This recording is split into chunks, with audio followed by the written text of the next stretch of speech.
Hey everybody! Hello! Welcome to Trail Talk. I'm Edie. I'm Mary. And we're here to welcome you from the Chisholm Trail Heritage Center, our Chuck Wagon studio, right here in Duncan, Oklahoma. That's right.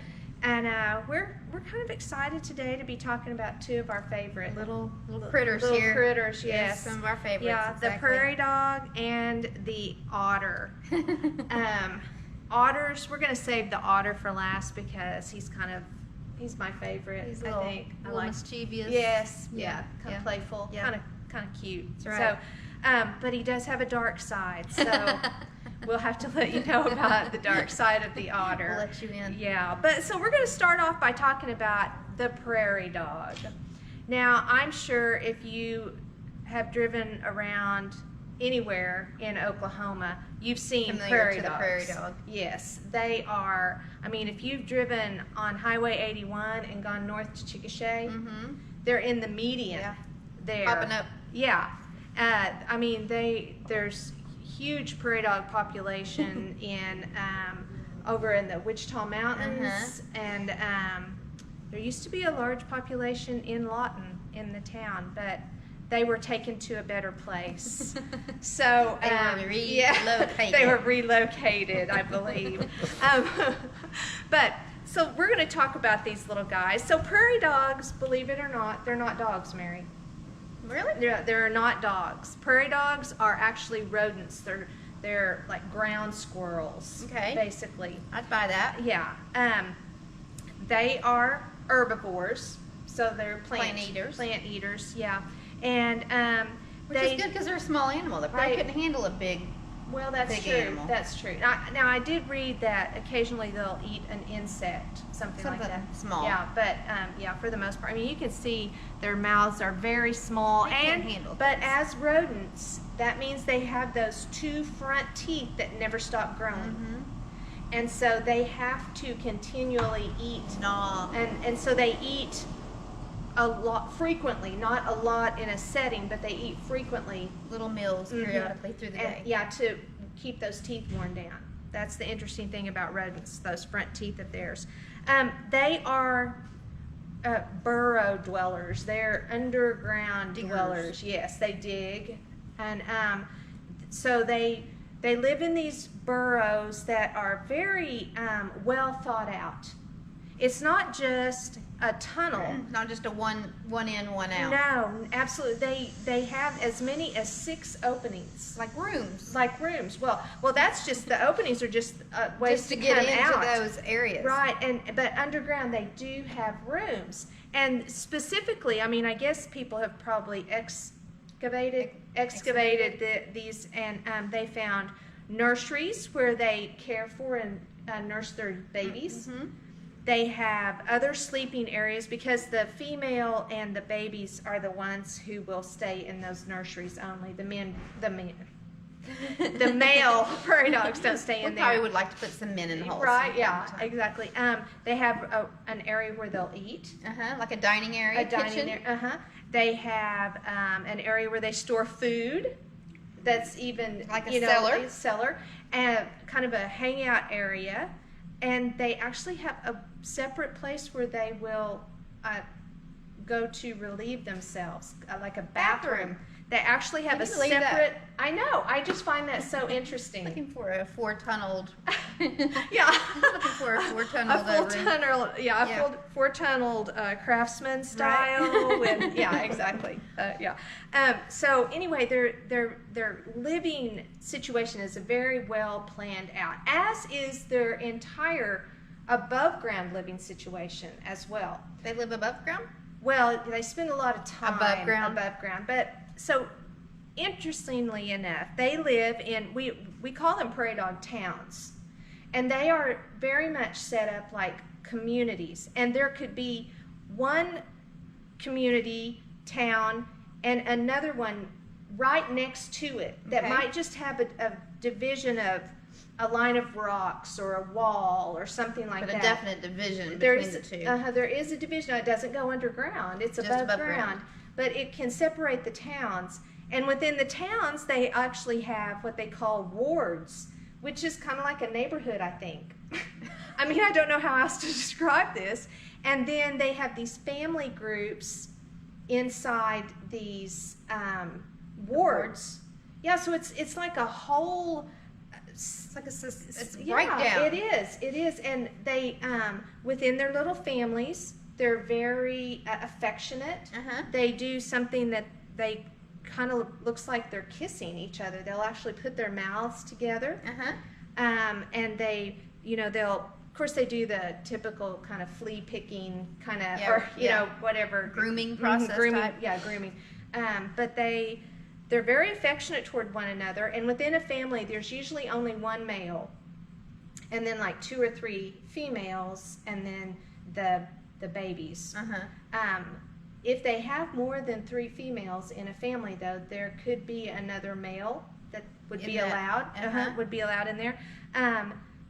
And so sometimes the families are a little larger, but that's amazing. They have their own little towns. Yeah, and little and units. break down like that, like into neighborhoods, right? And different divisions amongst the towns. It's fascinating to me, and we were kind of talking earlier when we were discussing this information, that someone has studied all of this, which and spent hours of days, weeks, months, years, just probably watching and studying these little rodents and their living habits. It's very interesting. Now there are 5 types of these prairie dogs.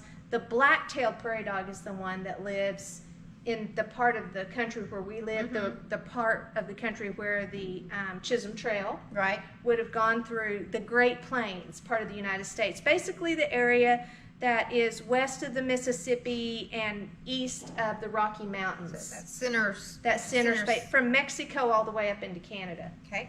And so these prairie dogs live in that southern part where Oklahoma is, where we are. And so these are the ones that typically would have been around for the cattle drive days, the ones that still live around here today. I was going to say they're still here. Yes, absolutely. And so they're small. This is probably a full-grown prairie dog. They're about 12 to 16 inches long. So yeah, I'd say that's probably about full-grown. And then weigh about 1 to 3 pounds. Not very heavy. No, so they're tiny little, their bones, even though they're kind of stocky looking, I'd say that their bones are probably very small. They do have kind of delicate looking little claws. Yeah, their claws are pretty sharp looking. Yeah, they are, but they're very slender. Right, they're not very thick. They're very needle-like. I'll show you guys, this little guy has just a very short tail. I mean, it's probably 3-4 inches long at the most. So there's his camera debut. Yeah. Ta-da. Pete the Prairie He's very dog. proud. Yeah, he is. He's very proud. So there are some reasons that these guys choose to live in these burrows. Like underground? Underground. I mean, obviously their size would be one of those things, but the living underground helps them maintain their body temperature. Not that they're cold-blooded. I mean, they're a mammal. Right. But they still need help maintaining their body temperature, so staying underground helps them keep them regulated. Yeah. But underground also allows them, because of where they live, it gives them safety during a thunderstorm. Hail, high winds. Because they don't weigh very much. They exactly. tumble right around with the wind. Exactly. Fires. Just any kind of natural thing like that happens around here. But so they have all these tunnels, but those tunnels, I mean, we're going to get to the negative part of the tunnels in a minute, but the upside is that the tunnels will aerate and loosen the ground where all the years of cattle walking on, not just during the cattle drives, but it's compressed, and so this actually loosens up the ground for that, and helps with runoff and erosion. So they're helping. They do, except if you ever have gone to a prairie dog town, you know that You don't want to get your foot caught in Well, there. yeah, that's for sure.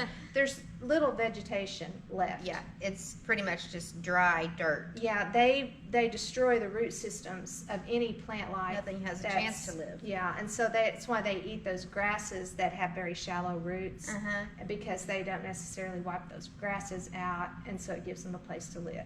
But you know, on the other side of that, if you were to remove relocate a prairie dog town, Relocate, yes. that land could become overrun with brush and, you know, small trees and things like that. So it's a little bit of a trade-off.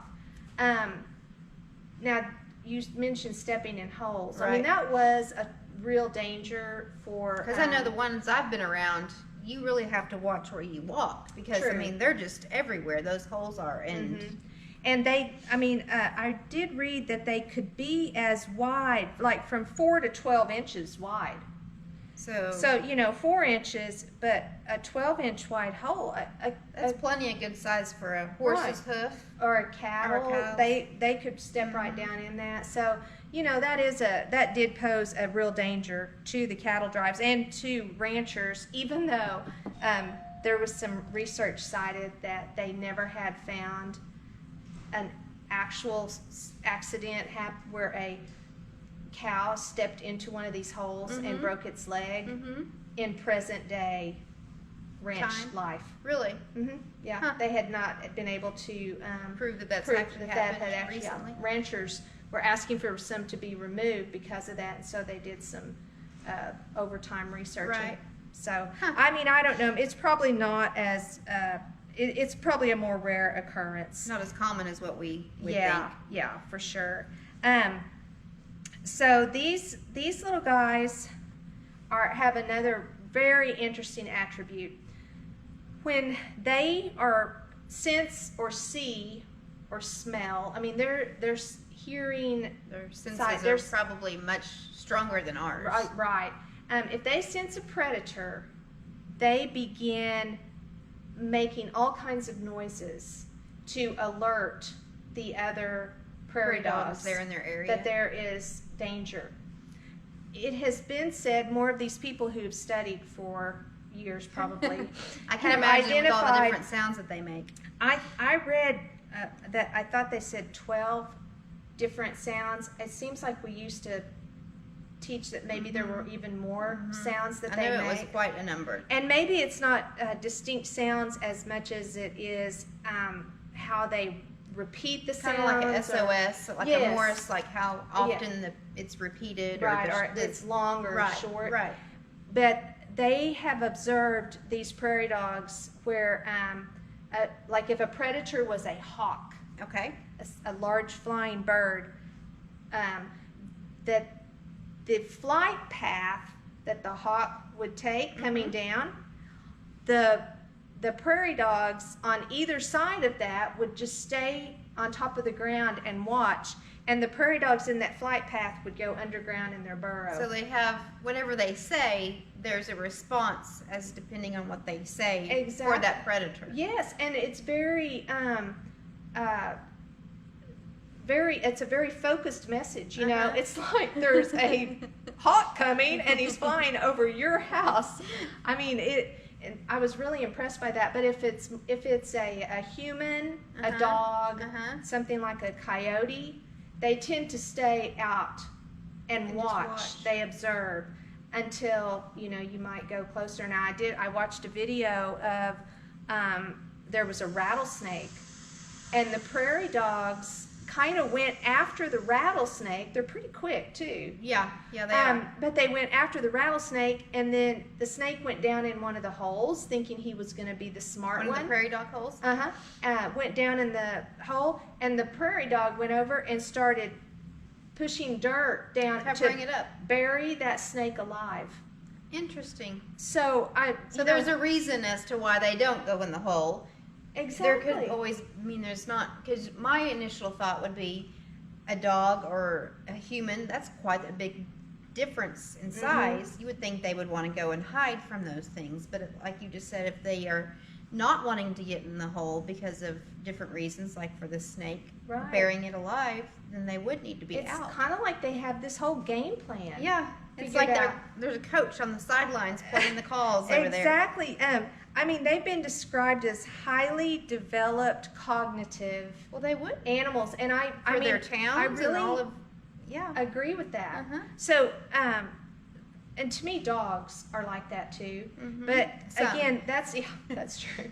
That is not the reason they're called prairie dogs. It's because of those sounds they make. Sound like a small dog kind of yipping. Mm-hmm. You Okay, know. that's how they got their name. That's how they got their name, and they've been called that. They found people had written about them like as far back as 1774, I believe. But the Lewis and Clark expedition, let me find that information. It was in the 1800s that Lewis and Clark, 1804, 1806 maybe. Anyway, they had recordings of, okay, right here, in 1804, and then they said that they discovered a village of these little Of the prairie dogs. prairie dogs popping their heads up out of the holes. And then in 1806, Meriwether Lewis described it in more detail, calling it a barking squirrel. So, I mean, you know, they do look a lot like They do resemble squirrels. squirrels. You know, much more than a dog, but it's that bark, it's that sound they How make. they get their That's- dog, Mhm. prairie dog. That's why they call them Interesting. prairie dogs. Yeah, I thought so too. But they're not just a little simple rodent. They're much more, like you said, evolved. They are. Mhm. It's fascinating to me how intricate their language system is, their warning systems, their Process of living, yeah. Yeah, the whole Survival thing. and everything else. Yeah. So there are towns that we talked about. Just to Uh-huh. give you an idea, The size. the size, they can be as large as cover as much as 100 acres of And land. look at how small they are. Yeah. So that is thousands. Yeah, that's a bunch of That's prairie a lot dogs. of prairie dogs. Bunch of prairie dogs. Take a while to relocate all of those prairie dogs. It would. But yeah, so they can and by taking over that much land, 100 acres, that's almost a quarter section of Mhm. land. They can really devastate. Yeah, damage done. And so they do have to control the populations somewhat. As to not so many in one concentrated area.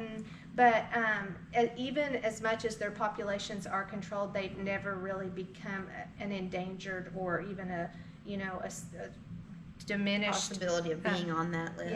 Yeah. So they're able. I guess they're a little bit prolific. I mean, I don't know if you'd really call them prolific. They only have about 4 pups or babies During their lifetime or at once? at once. Yeah. And they tend to have the babies in the springtime, and they're usually bringing them out of the holes when they're about 6 weeks old, and that's usually in May.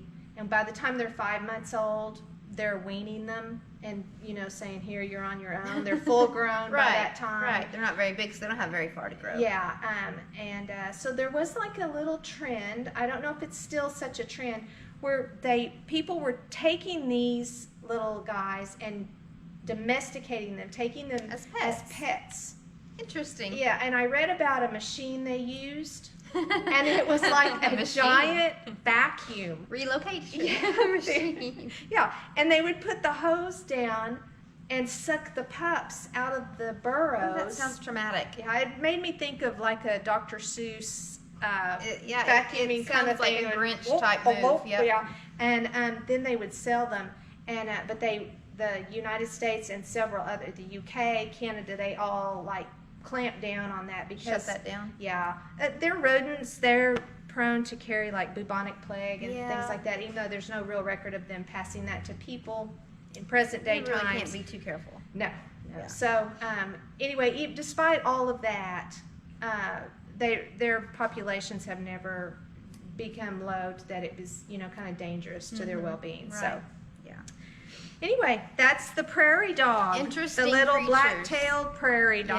Yes. Yes. He is quite the creature. Yeah, he is. So now we're going to move on and talk about this beauty. This guy, He's yes. so soft. He is, and shiny. Yeah. He's quite the character, too. Yes, he definitely is. So these are river otters. There are different kinds of otters, you know, like there are Bears. yeah, exactly, different things. So, but the river otter is the one that you would have seen again, you know, here in Oklahoma or along the In Chisholm our Trail. area. Although some of the information we saw said that they're very rare In Oklahoma in anymore. Oklahoma. But I mean, I know my parents have a pond, and they've had an otter down there in their pond. So I don't know, Just maybe depends on the source or maybe the year. right, yeah. I know that their populations have become too small in some areas, and so they were trying to repopulate some of they those did have that places. movement. But they are big. I mean, compare these two animals. He's Much bigger. He's, of course, he's not a rodent, but he is in the weasel family.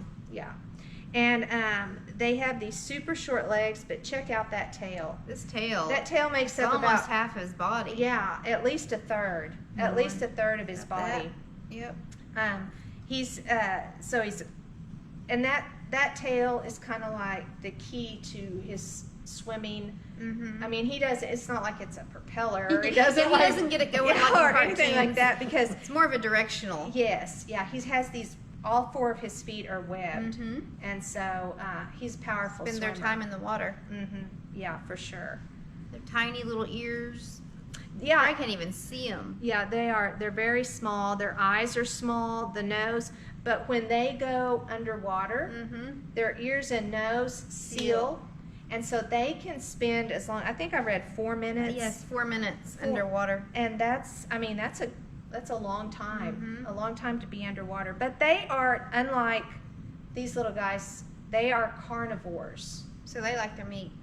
They Yeah. pretty much like anything. So when they're underwater, you know, they're they're hunting, yeah. right, for fish For or fish. something else. Yeah, and they're not put off by something with a shell, like a turtle or some other kind of shell. So they eat the shell? They do not eat the shell, but these guys are also very intelligent. Now, you guys may have seen these cute little guys laying on their back, you know, kind of swimming around. Right. Well, even though these front claws have webbing, they're also Still able to. close them and use them. It's almost as though they have an opposable thumb, and so they will pick up and hold, say, the turtle, and they will get something hard like a rock, and they will either hit like this, or they will hit the turtle against a rock or something hard to crack the shell, so they can take it off and then eat the meat. They are smart little boogers, aren't they? Yeah. Instead of just giving up and not Yeah. bothering the turtle, Yeah. they found a way to. So anyway, them. I think that's kind of brilliant. For that the they, turtles, but true. but yeah, that is Poor pretty little brilliant. turtles. But they like to live rivers, lakes, swamps, you know, Bodies of water. right, ponds. You know, like I mentioned, my mom and dad. Right. And they live in dens, though. They don't, you know, they're not like living in the water all the time. They live in dens, but they don't make their own. Here's the dark side of otter life I'm about to tell you. Turn okay? away if you don't want Yeah. to be turned onto the. Yeah, this might be disturbing information. So what they do is usually they will find a beaver den, dam, you know, the part where the family is actually living and occupying. Yeah. And if there happen to be some baby beavers, well, they might be Relocated. yeah, or just supper. Right. It might just be On the supper menu that night. Yeah, for the otters. So that they are kind of known to maybe run out a beaver family from a den. But I mean, sometimes they'll go to one that's just not occupied anymore. Right. But they don't make their own. They little, just kind of take up whatever's been left behind. yeah, and so that's the kind of places that they like to live, and that's where they actually give birth. So the females are the ones who really go and live inside the dens. And when they go in and have their babies, they stay in there, they keep them in there for like 6 weeks. Oh man, that's a Yeah. long time to be housed up. Yeah. And they might have as many as 6 young at a That's time. a lot They're to called take care of. pups. They're called pups. Yeah. Like a puppy. Yeah. A group of these are called, it's a fun little name, they're called a romp. A romp, you know, and I mean, I feel like that's kind of a really good name because they just kind of romp around, they play, they're sounds very like playful. a fun, playful. I've seen videos of them playing in the wild, but places like zoos or like Bass Pro Shops, they tend to always have an otter or a couple of otters back in the place where they have the fish and the aquarium kind of thing, and they're always One playing splashing and playing around with them. and having a good time. That's kind of fun to watch. They can, if they are in captivity, like a zoo or Bass Pro Shop, they can live 20 to 25 years. Man, that's a long time. It's a very long time. In the wild, not so much. Like 8 or 9. That's still quite years. a lot of years for something in the wild to live, though. So as far as them having predators, there are. I mean, of course, any of your carnivores larger like coyotes or wolves or something like that, those might tend to. But the number of predators, maybe even like bobcats or something like that, might kill an otter. But unlike these guys who like every slightly larger animal and or bird of prey is considered a predator, and really only about 50% of the prairie dogs that are born live past a year. Man, so not quite as long. Yeah, as so the otters have a much better chance of survival. They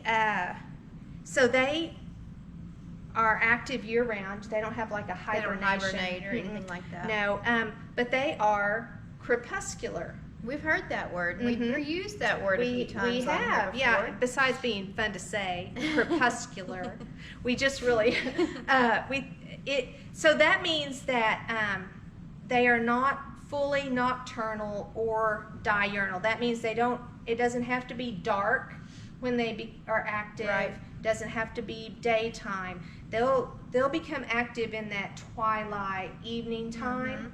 And depending on the time of year, that kind of dictates when they're a little more. For instance, they become more nocturnal in the warmer times of the year, and more diurnal in the wintertime, which if you think the days are shorter in the wintertime. So anyway, that probably kind of all plays into that. So they're not territorial at all. They don't, run other animals off except for the occasional beaver family. Right. They might go in and displace them from their home.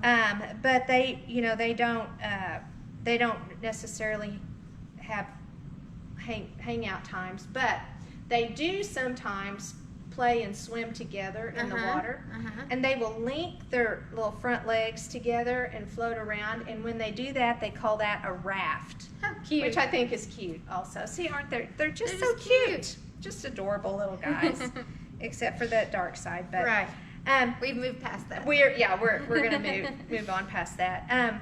But they have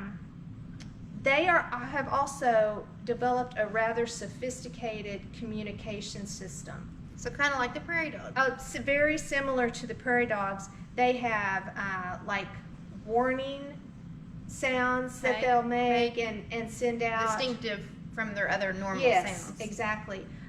They have a number of like little snorts and squeaks and growls and things like that. So, I mean, the prairie dogs is virtually a little bark. I mean, it basically sounds the same. It's just done in different patterns. And it's what it sounds like to me. Excuse me, but theirs is just a number of different. What they're actually doing. But the most common sound is a low frequency chuckling, is what they call it. Like a laugh. Like a little laugh, which makes they're playful. Yeah, right? They're just like the little clowns of the water. That's why I can see them balancing a little ball. Exactly. Like the seals do. Yeah, that's what their faces a little bit look like, isn't it? Kind of similar to a seal's thing face. around his neck.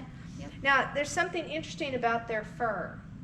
Okay, well, they spend their time in the water. Right. So it's nice and soft and thick. True.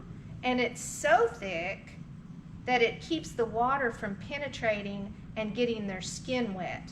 Really? So they're not going to get little wrinkles on their skin. They don't get little raisin skin? No, they don't. They don't. Their skin is protected by this very thick and almost I guess you'd call it water resistant or repellent fur that they have. Interesting. Mm-hmm. Yeah, so it just kind of comes off of them, and even when they get out of the water, it's not like if your dog goes swimming or something, how the hair will be really wet. Right. It doesn't even do that. Appear that way on them. No. Huh. So that's a way that they are able to be in the water without their skin being damaged. Right.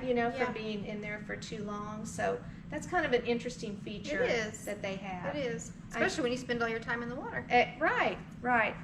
And of course, these webbed feet, they are very powerful swimmers. Well, I know whenever I put on my flippers, yes, you move so much water more easily that way than if you just push had so your much foot, more, right. that little bit more of the surface area of the water just helps to and he's got 4 of them. Yeah, and because everything on their face is kind of scrunched together, they will swim with just that part of their head sticking up out, like their little eyes and nose.